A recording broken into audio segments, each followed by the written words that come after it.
செம்ம ஜாலியாக இருப்பார் நாளே இயக்குனரில். சரி அதே மாதிரியே இருப்பாருன்னு நினச்சி அதே மாதிரி வந்து பேசியிருந்தேன் ஆஃபீஸில். வச்சாரு உண்டு முதுகில், ஏய் போடா அப்படின்னாரு. அன்னைக்கு போனவன் தான். எல்லாமே இருப்பானுங்க. ஏதாவது ஒன்று தப்பு நடந்திருக்கும், திரும்பி பார்த்தா எவனுமே இருக்க மாட்டாங்க. நான் மட்டும் நீ இப்போ வைப்பார் ஒன்று போ அப்படின்னு. சரி சார். ஃப்ரெண்டு வந்து மச்சான் அப்பா செத்துட்டாரு மச்சான், விடு மச்சான் ஜாலி மச்சான் அப்படின்ட்டு அந்த அந்த மாதிரி அதுதான் பிளாக் காமெடின்னாங்க. அந்த மாதிரி சார் சொதப்பிச்சா ரொம்ப சீரியஸாக பேசுகிறேன். விடுப்பா சார் ஒன்றும் பிரச்சனை இல்லை, நாளைக்கு அட்வான்ஸ் வாங்கிக்கோ. என்னையா நீ, சரி கிடச்சிட்ட விடு. ஃபஸ்ட்டாக ஒர்க் பண்ணிட்டேன் வரவா அப்படின்னு. வா வா அப்படின்னா போய் உட்காந்து 2 சீன் கூட சொல்லலை. சூப்பரா பண்ணலாம்டா. எங்கள் அப்பா இது முன்னாடியே தெரிஞ்சிருந்தா அப்போவே சொல்லியிருப்பேனேப்பா. ஏன்னா என்னை 19 வயசு வரைக்கும் எங்கள் அப்பா அம்மா வளர்த்தாங்கன்னா 19 வயசுக்கு அப்புறம் ஒரு 4 வருஷம் எங்கள் டேரக்டர் தான் வளர்த்தாரு. இருங்க சீரியஸாக. அதே மாதிரி போய் ஏன் கதை சொல்லனா அப்புறம் திட்டிடுவார். இதனா ஒரு கதை, இதை போய் நீ எடுக்க போகிற அப்படின்னு ப்ரொடியூசர்கிட்ட போட்டு விட்டாருனா என்ன. வாங்க பிரசாந்த் சிங்கப்பூர் போய்ட்டு வருவோம். என்ன சார் சொல்கிறீங்க அப்படின்னு. வாங்க போய்ட்டு வருவோம் அப்படின்னு. வாங்க சார் போவோம் அப்படின்னு ஏறி உட்காந்து போயிட்டு இங்கே செல்வகுமார் சார் தேடிட்டு எங்கடா அவன் டேரக்டர் தானே எங்கடா அவன் சிங்கப்பூரில் என்ன சார் அப்படின்னு ஸ்கைப்பில் பேசுகிறது. அப்புறம் மன உளைச்சலில் இருக்கிறப்ப வா தம்பி கைலாஷ் போயிட்டு வருவோம் அப்படின்னாரு. வாங்க சார் ஒரு ஆன்மீக சுற்றுலா சென்று விட்டு வருவோம் சார் அப்படின்னு ஒரு ஆன்மீக சுற்றுலாவும் சென்று விட்டு வந்தாச்சு. ப்ரூசி சாரி ப்ரூசி சார் பண்ணிச்சிருங்க ஏதோ. யாரா அவன்? கூப்பிடுறா அவனை. உன் பேர் என்ன சொன்ன? ப்ரூஸ்லி. நாளை இயக்குனர் ஷோவில். சரி இருப்பா இது. அப்புறம் சரி அப்புறம் ஷார்ட் ஃபிலிம் எனக்கு சின்ன வயசுலேருந்து நான் கனவு கிடையாது சினிமா வரணும் சினிமா பண்ணணும் அப்படின்னா. காலேஜ் படிக்கிறப்போ என்னை ஒரு ஸ்கிட்டு பண்ண விடாமல் தடுத்தாங்க எங்கள் காலேஜில். விட்றா இது நம்ம எடுப்போம்டா படம் அப்படின்னு சொல்லிட்டு அப்போ ஆரம்பித்தது தான். ஒரு ஷார்ட் ஃபிலிம் எடுத்தேன், அது நாளை இயக்குனர் செலக்ட் ஆச்சு. அப்போது எங்கள் குரு தான் ஜட்ஜு எனக்கு. அவரை எப்படி ஏமாற்றணும் வேலை வாங்கணும் அதே மாதிரி தான் எங்கள் ப்ரொடியூசரையும் ஏமாற்றிருக்கேன்.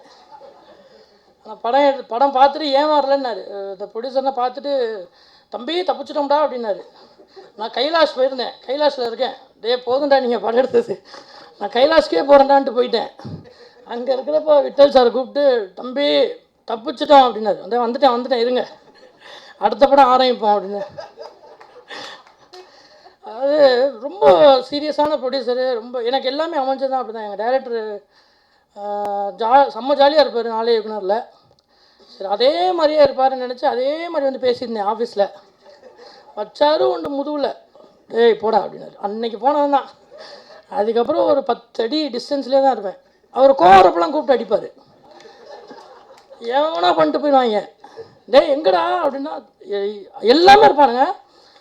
ஏதாவது ஒன்று தப்பு நடந்திருக்கும், திரும்பி பார்த்தா எவனுமே இருக்க மாட்டாங்க. நான் மட்டும் நீ இப்போ வைப்பார் ஒன்று போ அப்படின்னு. சரி சார் தேங்க்ஸ் சார். அப்படி அடி வாங்கி அவர்கிட்ட கொஞ்சோண்டு கற்றுக்கிட்டு அவர் ஷூட்டிங் போனப்போ நான் அப்படியே இந்த பக்கமாக ஸ்கிரிப்ட் பண்ணிட்டு. ஸ்கிரிப்டுனா பண்ணல, அது சார் தப்பாக நினச்சிட்டாரு. ஸ்கிரிப்டுனா இல்லை, கதை இல்லை, ஒன்றுமே இல்லை, ஜாலியாக ஒரு படம் பண்ணோம். ஃபஸ்ட்டு படம் என்டர்டெயின்மெண்ட்டு. நம்மளை ஒரு இடத்துக்கு போயிட்டு அதுக்கப்புறம் நம்ம கருத்துனா சொல்லிக்கலாம். இன்னும் அதுக்கு வயசு நிறையா இருக்குது, இன்னும் நம்ம நிறையா தெரிஞ்சுக்கணும்.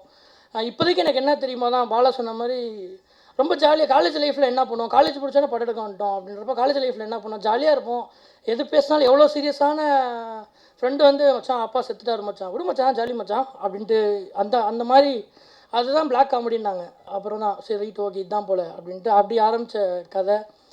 படம் கதை கிடையாது. அப்புறம் ஜி சாரை போய் அதே மாதிரி பாஸ்கர்னு பசங்க ப்ரொடக்ஷன் சார் மேனேஜர் தான், இது தெரியாது சாருக்கு. அந்த மேனேஜர்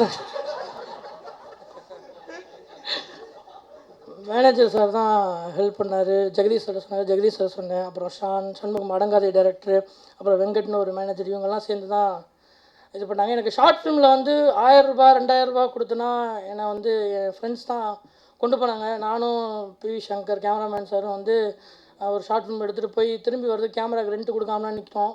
அப்போனா ஒருத்தர் அடகு வச்சு மச்சான் கூட மச்சான் அப்படின்னா அப்படி தான் நிறையா வந்தோம். ஸோ அதே டீம் தான் short film team, Shankar cameraman, editor Manoj. So அதே டீமில் தான் வந்தோம். அப்போ நாங்கள் எப்படி இருப்போம், ஜாலியாக இருப்போம். அதே மாதிரி பார்த்தா எனக்கு ஏற்ற மாதிரியே ப்ரொடியூசர் வந்து அப்படியே சிக்கிட்டார். என்ன நான் போய் அடுத்தது சார் இந்த மாதிரி சார் அது சொதப்பிடுச்சு சார், பயமாக இருக்குது சார். சும்மா ஒன்றும் இல்லை போய் சொல்லி பார்ப்போம் அப்படின்னு போனேன். இந்த மாதிரி சார் சொதப்பிச்சா ரொம்ப சீரியஸாக பேசுகிறேன். விடு பிரசாத், ஒன்றும் பிரச்சனை இல்லை, நாளைக்கு அட்வான்ஸ் வாங்கிக்கோ. என்னையா நீ, சரி கிடச்சிட்ட விடு அப்படியே முடிச்சிட்டேன். அப்புறம் சரி அப்படியே போயிட்டுருக்கப்போ ரவி சார் அங்கே வாண்டடாக வந்தார். பிரசாத் இந்த மாதிரி ஒரு படம் எடுக்கணும் சார், வாங்க வாங்க வாங்க. நான் கதை சொன்னேன். ப்ரொடியூசர் வந்து 4 கோடியில் பண்ணலாம் பிரசாந்த் அப்படின்னாரு. ஐயோ 4 கோடினா இது பண்ண தெரியாது எனக்கு, கரெக்டாக செட்டில் போடணுமே என்ன யோசிச்சிருக்கப்போ இவர் வந்துட்டாரா, வா இன்னும் 2 கோடி போடு, 60 எடுப்போம். அப்படி ஆரம்பித்த படம் தான். சத்தியமாக வந்துடும் நினைக்கிறேன் சார், ஜஸ்ட் ஃபார் ஃபன். அப்புறமே அடிப்பான் என் கூப்பிட்டு போய் ட்ரீட் வாங்கிட்டு. எனக்கு நான் அந்த டீ டோட்லர் அப்படின்னு சொல்லுவாங்க. நான் அதனால் வந்து நிறையா சாப்பிடுவேன். எனக்கு கோவம் வரப்போனா சாப்பிடுவேன். அது இமோஷனல் ஈட்டர்னு ஒரு டிசார்டர் இருக்குது அப்படின்னு அப்புறம் தான் சொன்னாங்க. அதுவும் பசங்க ஒர்க் பண்ணிகிட்டு இருக்கிறப்போ இப்படி ஒரு லைன் இருக்கே அப்படின்னு தான் சுட்டுட்டு வந்தது. ஸோ அதனால தான் நிறையா தேடி தேடி சாப்பிட்டேன். மற்றபடி வேறு ஒன்றும் கிடையாது. எங்கள் ஹீரோ அப்படி தான் போய் கதை சொன்னேன். பிரசாந்த் செகண்ட் ஹாஃப் சூப்பராக இருக்குது அப்படின்னாரு. சரி ரைட் ஓகே, ஃபஸ்ட் ஹாஃப் மட்டும் கொஞ்சம் ஒர்க் பண்ணிட்டு வாங்க அப்படின்னாரு. சரி ஓகே, திரும்ப வந்து என்ன ஒர்க் பண்ண சொல்கிறாப்புல, எனக்கு தெரியாது என்ன பண்ணுறது அப்படின்னு யோசிச்சுட்டு ஒரு 2 நாள் கழிச்சு ஃபஸ்ட் ஹாஃப் ஒர்க் பண்ணிட்டேன், வரவா அப்படின்னு. வா வா அப்படின்னா போய் உட்காந்து 2 சீன் கூட சொல்லலை. சூப்பரா பண்ணலாடா. எங்கள் அப்பா இது முன்னாடியே தெரிஞ்சிருந்தா அப்போவே சொல்லியிருப்பேனேப்பா.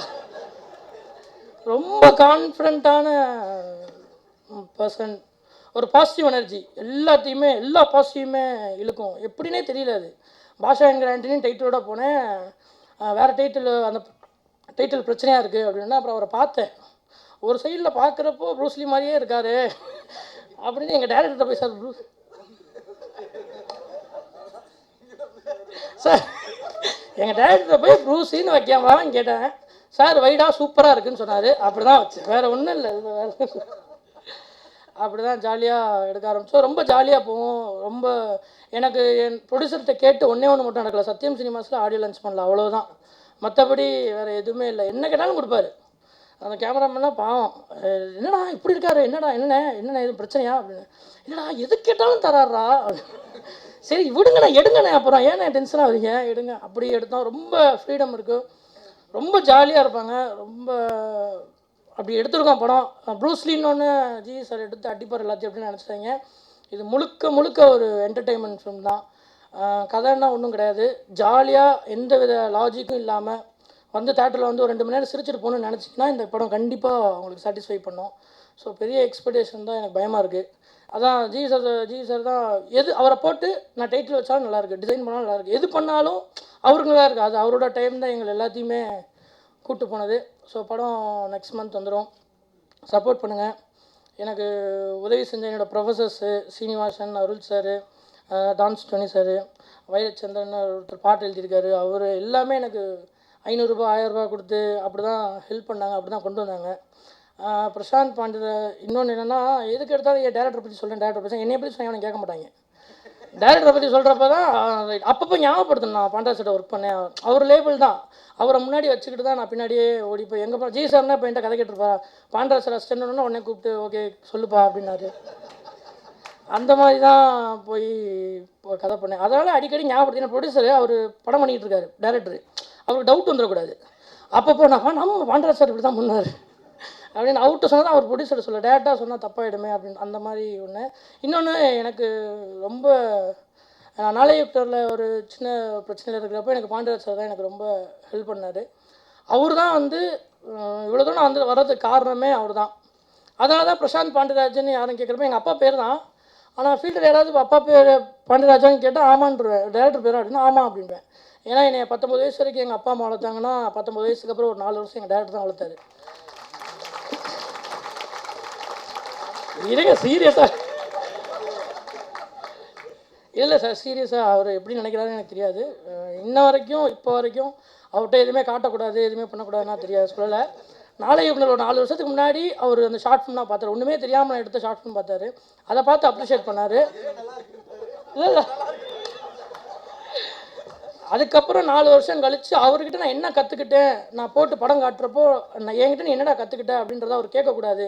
அதுக்காக அந்த படத்தை நான் வந்து நான் சாட்டிஸ்ஃபை ஆகிற வரைக்கும் ஒர்க் பண்ணணும் அப்படிங்கிறதுக்காக தான் அந்த படம். அது வரைக்கும் தான் வெயிட் பண்ணேன், வேறு ஒன்றுமே சத்தியமாக வேறு எந்த பிரச்சனையும் கிடையாது. அதே மாதிரி போய் ஏன் கதை சொல்லனா அப்புறம் திட்டிடுவார். இதனா ஒரு கதை, இதை போய் நீ எடுக்க போகிற அப்படின்னு ப்ரொடியூசர்கிட்ட போட்டு விட்டாருனா என்ன? ஏன்னா ஃப்ரெண்டு வேறு, ப்ரொடியூசர் எதுவும் போட்டு விட்டாருனா என்ன பண்ணுறதுன்னா சொல்லலை. சொல்ல போனேன். அதுக்கப்புறம் அப்புறம் திட்டி அமுச்சிட்டாரு. போட நான் படமாக தான் பார்ப்பேன் அப்படின்னு திட்டி அமுச்சிட்டாரு. ஆனால் இந்த தடவை விட மாட்டேன். எப்படியாவது போய் கையில் காலில் விழுந்தாது ஹார்ட் டிஸ்க் எடுத்து போய் வீட்டில் வச்சுட்டேன் ஆஃபீஸில். நீங்கள் எப்போ பார்த்துட்டு சொல்கிறீங்களோ அப்போ தான் சென்சாருக்கு அனுப்புவோன்ட்டு. அது மாதிரி ரொம்ப ஹாப்பியாக இருந்தது. ரொம்ப ஜாலியாக ரவி சார் ரொம்ப ஹெல்ப் பண்ணார். எப்படின்னா பார்த்து, என்ன பிரசாந்த் இப்படி இருக்கீங்க, வாங்க பிரசாந்த் சிங்கப்பூர் போய்ட்டு வருவோம். என்ன சார் சொல்கிறீங்க? வாங்க போய்ட்டு வருவோம் அப்படின்னு. சார் வாங்க சார் போவோம் அப்படின்னு ஏறி உட்காந்து போயிட்டு இங்கே செல்வகுமார் சார் தேடிட்டு இருக்கேன். எங்கடா அவன் டேரக்டர் தானே, எங்கடா அவன் சிங்கப்பூரில் இருக்கான். என்ன சார் அப்படின்னு ஸ்கைப்பில் பேசுகிறது. சிங்கப்பூர் நல்லா இருக்கு சார். டேய் படம் எடுத்துருக்கடா, ஃபஸ்ட் ஷெட்யூல் முடிஞ்சிடா, வாடா. இருங்க ஒரு 10 நாள் இருந்துட்டு வரேன். அப்புறம் மன உளைச்சலில் இருக்கிறப்ப வா தம்பி கைலாஷ் போயிட்டு வருவோம் அப்படின்னாரு. வாங்க சார் ஒரு ஆன்மீக சுற்றுலா சென்று விட்டு வருவோம் சார் அப்படின்னு ஒரு ஆன்மீக சுற்றுலாவும் சென்று விட்டு வந்தாச்சு. அதனால் படம் எடுத்தோமோ இல்லையோ ஒரு சிங்கப்பூர், கைலாஷ், நல்ல நல்ல ட்ரெஸ்ஸு, சாப்பாடு. வர்றப்போ ஒரு 50 கிலோவில் தான் வந்தேன், உண்மை தான். இப்போ ஒரு 90 கிலோ இருக்கேன். ஒரு 40 கேஜி இந்த 1.5 வருஷத்தில் மட்டும் ரெடியாக இருக்குது. பட் இதெல்லாம் விட படம் ஜாலியாக இருக்கும். இப்போ நாங்கள் எப்படி இருக்கோமோ ஜாலியாக இருந்தால் அதே மாதிரி படமும் இருக்கும். அதனால் ஆக்ஷனாக தயவு செஞ்சு எதிர்பார்த்துடாதீங்க. இது வந்து ஒரு முழுக்க முழுக்க காமெடி படம். ஜிவி சார்னா சண்டே போட மாட்டார் கடைசி வரைக்கும். கடைசியில் ஒரு டைலாக் இருக்குது, பாலசன் மச்சான் பேர் வச்சுட்டோம் அடிச்சிரு, ப்ரூஸ்லின்னு பேர் வச்சுட்டோம், அடிட்டா அப்படின்னா அடிக்கிறோம் பயந்துருவார், அப்பயும் பயந்து ஓடி போயிடுவார். ஸோ சண்டை கிடையாது. ப்ரூஸி சாரி ப்ரூஸி சார் பண்ணிச்சிருங்க, ஏதோ தெரியாமல் பிள்ளைங்க தப்பு பண்ணிடுச்சு, கேட்சியாக இருக்கணுமேங்கிறதுக்காக வச்சதான். முழுக்க முழுக்க அதான். ஒரு படத்தில் ஒரு அரசியல் பண்ணது உண்மை தான், ஆனால் மற்றவங்கள்ட்ட நான் பண்ண மாட்டேன். ரொம்ப நன்றி. ப்ளீஸ் சப்போர்ட் பண்ணுங்கள். சின்ன பையன் ஏதாவது தெரியாமல் பேசினா மன்னிச்சிடுங்க. இப்படியே நீங்கள் தான் என்னை கூப்பிட்டு போனோம். இவங்க எல்லாம் எப்படி கூப்பிட்டு போனாங்களோ அதே மாதிரி நீங்கள் தான் கூப்பிட்டு போனோம். ரொம்ப நன்றி. ஏன் இருக்கீங்க, பேச விடு. ரிலீஸ் ஆனால் தெரியும் எங்கே கூப்பிட்டு போகிறாங்க. ரொம்ப நன்றி. சாரி ரொம்ப பேசியிருந்தேன், நான் மன்னிச்சிடுங்க. என் ஃபேமிலிக்கு என்னை நம்பினதுக்கு, எங்கள் அப்பா அம்மா, என் தம்பி, என் கேர்ள் ஃப்ரெண்டு எல்லாமே நம்பினதுக்கு, எங்கள் அப்பா சரி ரைட் எல்லாருக்குமே நன்றி. தேங்க்ஸ். சப்போர்ட் பண்ணுங்கள். ஜிவி சார் சொன்னால் நம்பாதீங்க. நானும் லாஸ்ட்டாக பேசணும்னு நினச்சேன். அவர் பேசுகிறாரு இல்லை எந்திரிச்சு போயிடுவாங்க, எவனும் பேச்சை கேட்க மாட்டாங்க போ அப்படின்னு. அதே மாதிரி நான் யாரையாவது செட்டில் வந்து மரியாதை குறைவாக லைட் ஆஃபீஸர்ஸ் யாரையாவது என் அசிஸ்டன்ட் யாரையாவது நான் மரியாதை குறைவாக பேசினேன்னா காலில் இருந்து மன்னிப்பு கேட்டுக்கிறேன். எனக்கு ரொம்ப வருத்தம் தான். ஏன்னா எனக்கு வேலை நடக்கணும் அப்படிங்கிறதுக்காக கற்றுவேனே தவிர மற்றபடி, ஏன்னா சொல்கிறாங்களே ஜாலியாக இருக்கான் இவன் என்ன படம் எடுத்துருவான் இப்படியே இருப்பான் அப்படின்னு நினச்சிடக்கூடாதுங்கிறதுக்காக அதில் ரொம்ப கான்ஷியஸாக இருந்தனால தான் மற்றவங்க எல்லாத்தையுமே திட்ட வேண்டியதாகிடுச்சு. மற்றபடி எனக்கு திட்டணுன்ற எந்த இன்டென்ஷனும் கிடையாது. எங்கள் அப்பா மாதிரி இருக்கவங்களையும் பார்த்துருக்கேன், எங்கள் அண்ணன் மாதிரி இருக்கவங்களையும் பார்த்துருக்கேன். மன்னிச்சிருங்க நான் ஏதாவது திட்டியிருந்தேன்னா. ரொம்ப நன்றி. சப்போர்ட் பண்ணுங்கள். தேங்க்ஸ். லிங்கபேரி கிரியேஷன்ஸோட மொதல் படம், உங்களுடைய முழு ஆதரவும் சப்போர்ட்டையும் கொடுத்து இந்த படத்தை வெற்றி படமாக உருவாக்குறதுக்கு நீங்கள் உதவி செய்யுங்க. இந்த துறைக்கு வந்ததுக்கு காரணமான நண்பர்கள் டாக்டர் விஜய், நண்பர் சுரேஷ், இயக்குனர் பாண்டியராஜ் சார், அவங்களுக்கு இந்த தருணத்தில் நன்றி தெரிவிச்சுக்கிறேன். அவங்களால தான் இதில் பேருங்க வந்திருக்கிறோம். அவருடைய பாண்டியராஜ் சாரோட சிஷியன் பிரசாந்த் படத்தை தயாரிக்கிறது இன்னும் ஒரு டபுள் ஹாப்பினஸ் எனக்கு. இந்த படம் உண்மையிலே ஒரு மாஸான கமர்ஷியல் அண்டு ஒரு என்டர்டெயின் மூவியாக இருக்கும். இந்த படத்தில் வந்த மூலம் ஜிவி சார், பாலசரவணன், அப்புறம் ஆர்ட் டைரக்டர், கேமராமேன், இவங்க எல்லாரும் ஒர்க்குமே ரொம்ப அருமையாக இருந்தது. என்னோடய ஜேர்னி உண்மையிலே ரொம்ப ஜாலியாக இருந்தது. Thanks for the opportunity. என் பேர் கணேசன் சேகர். ப்ரூஸ்லி படத்தில் அந்த ஒரு பாட்டு நான் பண்ணியிருக்கேன். எனக்கு வாய்ப்பு கொடுத்த ஜிவி பிரகாஷ் ப்ரோக்கு ரொம்ப நன்றி சொல்லிக்கிறேன். அப்புறம் பிரசாந்த் ப்ரோக்கு சொல்லிக்கிறேன். இந்த பாட்டு ஃபஸ்ட்டு ஆரம்பிக்கும்போது தீம் மியூசிக் நீ பண்ணு அப்படின்னு சொல்லி தான் ஆரம்பித்தோம். ஸோ நான் அந்த தீம் மியூசிக் பண்ண உடனே அது கேட்டுட்டு 2 பேரும் கேட்டுட்டு இது சூப்பராக இருக்குது, இது நீ அப்படியே சாங்காக பில்ட் பண்ணு, இதில் ஒரு ரேப் கொண்டு வா அப்படின்னு சொன்னாங்க. சரி ப்ரோ யாரை வச்சு பண்ணலாம் என்ன இது அப்படின்னு கேட்கும்போது உடனே அருண் ராஜா கூப்பிட்டு உடனே எழுது எதாவது பண்ணுங்கள் நல்லா பண்ணு அப்படின்னு சொன்னார். சரி உடனே அருண் ராஜா கூப்பிட்டு ப்ரோ இது மாதிரி இந்த சுச்சுவேஷன் சொல்லி இந்த மாதிரி தீமாக ஆரம்பித்தோம், இப்போ இதை பாட்டாக மாற்ற போகிறோம் அப்படின்னு சொல்லி ஆரம்பித்தோம். அப்புறம் அப்படியே போச்சு. அப்புறம் டைரக்டர் சார் வந்து ஸ்கூல் பையனை பற்றி சில விஷயங்கள் அதில் சொல்லுங்கள், அவன் சின்ன வயசில் நிறையா வம்பிழுப்பான், சண்டை போடுவான், சும்மாவே இருக்க மாட்டான் அப்படின்லாம் சொன்னார். சரி, அதை பற்றி என்ன பண்ணலான்னா ரொம்ப நேரம் ஏதோ எழுதி பார்த்தோம். ஆனால் எதுவுமே செட் ஆகலை. உடனே வெளில கில்லெல்லாம் சுற்றிட்டு திருப்பி உள்ளே வரும்போது ஸ்கூலில் என்ன பண்ணுவான், ஓகே ஸ்கூலுக்கு போவான், சண்டை போடுவான், கோலிக்கொண்டு விளையாட போவான், கட்டை அடிப்பான், சண்டை மண்டையை உடச்சிட்டு இப்படியே வீட்டுக்கெலாம் வருவான் இப்படின்னு சொல்லி ஒரு லைன் அப்படியே பேசி பேசி பேசி பேசி அதை பில்ட் பண்ணி அது ஒரு ஃபாஸ்ட்டாக ஒரு ரேப் மாதிரி க்ரியேட் பண்ணும். எப்படின்னா, மம்மி கிட்ட சொல்லிக்கிட்டு பள்ளிக்கூடம் போய்கிட்டு பள்ளிக்கூடம் பக்கத்தில் கோலிக்குண்டு ஆடிக்கிட்டு கோலிக்குண்டு ஆடையில் சண்டையை தான் போட்டுக்கிட்டு சண்டையை தான் போடையில் மண்டையை தான் உடச்சிக்கிட்டு ரோட்டு மேலே ஓடி போய் வீட்டுக்குள்ளே ஒழிஞ்சிக்கிட்டு சண்டையை தான் கிழிச்சிக்கிட்டு மம்மி கிட்ட சொல்லிவிட்டான். மம்மி இவன் என்ன அடிக்கிறான், எல்லாத்தையும் பண்ணிவிட்டு கடைசி அவன் மேலே பேரை போட்டுருவான். இந்த மாதிரி அருண்ராஜா ஒரு ஃபன்னியாக ஒரு லிரிக் எழுதி கொடுத்தாரு. ஸோ இந்த மாதிரி இப்படியே இந்த பாட்டை பண்ணி ஒரு வழியாக முடிச்சிட்டேன். அப்புறமா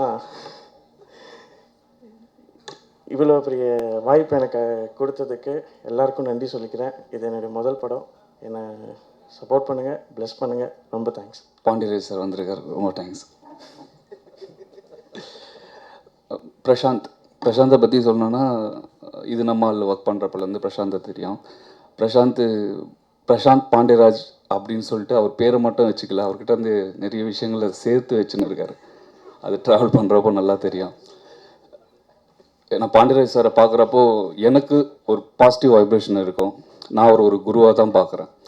பட் அவர்கிட்ட நான் ஒர்க் பண்ணல, பட் அவர்கிட்டே ஒர்க் பண்ணியிருக்காரு. ஸோ அதனால் நிறைய என்ன நான்